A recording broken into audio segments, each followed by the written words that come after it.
सगळे लाडू मी बांधून घेतलेले आहेत, कलरफुल झालेले आहेत आणि दिसायला खूप छान झालेले आहेत. तर तुम्हीही करून बघा आणि लगेच सबस्क्राईब करायला विसरू नका फ्रेंड्स. हॅलो फ्रेंड्स, कसे आहात? आज मी बनवणार आहे बुंदीचे लाडू. त्यासाठी इकडे मी 300 ग्राम बेसन पीठ घेतलेलं आहे. इकडे अर्धा किलो साखर आहे, मगज बी आहेत आणि 2 प्रकारचे कलर आहेत, हिरवा आणि केशरी कलर आहे. आणि बुंदी पाडण्यासाठी हा असा झारा लागतो. 1 ग्लास पाणी लागणार आहे. तर आता मी बुंदीचं मिश्रण तयार करून घेते. अलगद हाताने हे सगळं मिश्रण मी मिक्स करून घेते.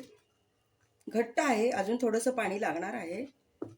तर मी ते छान मिक्स करून घेऊन बुंदीचं पीठ मी मस्तपैकी मिक्स करून घेतलेलं आहे. आणि हे बघा अशी तार पडते, म्हणजे हे मिश्रण अतिशय चांगल्या पद्धतीनं तयार झालेलं आहे. तर आता हे मी 10 मिनिटासाठी ठेवून देणार आहे. बुंदी तळण्यासाठी माझं पीठ तयार झालेलं आहे. इकडे मी हिरवा कलर घातलेला आहे आणि इकडे थोडासा केशरी कलर घातलेला आहे. तर आता मी बुंदी पाडून घेणार. इकडे मी कढईमध्ये तेल गरम करून घेतलेलं आहे आणि आता तेलही खूप छान गरम झालेलं आहे. तर आपण आता बुंदी पाडून घेऊया.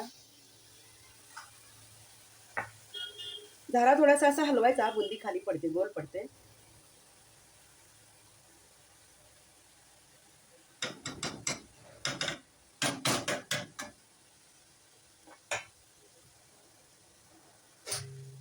हे बघा, बुंदी छान झालेली आहे. खरपूस तळून घ्यायची, कच्ची काढायची नाही. कच्ची काढल्यावर लाडूची चव बिघडते. आता बुंदी काढून घेते. हे बघा, खूप छान झालेली आहे.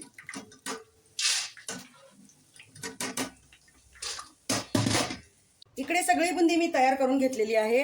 आता बनवणार आहे पाक. पाक बनवण्यासाठी इकडे मी 600 ग्राम साखर घेतलेली आहे. आता मी गॅस पेटवते. साखर,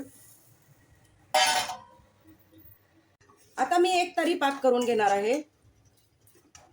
आता पाक छान तयार झालेला आहे. हे बघा, याची अशी तार होते, म्हणजे आपला पाक तयार झालेला आहे.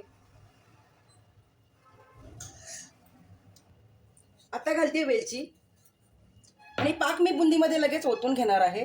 आता मी पाक बुंदीमध्ये घालून घेते. सगळा पाक असा आपण कडेने फिरवून घालून घेऊया.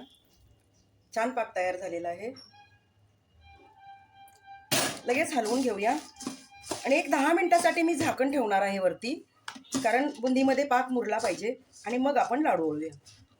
आता घालते मगजबी. हे बघा, आता मी बुंदीचे लाडू तयार करायला घेतलेले आहेत. मध्यम आकाराचे बनवायचे, खूप मोठे नाही, खूप छोटे नाही. हे बघा किती छान लाडू झालेला आहे, पाहू शकता. तर आता मी सगळे लाडू असेच बांधून घेते.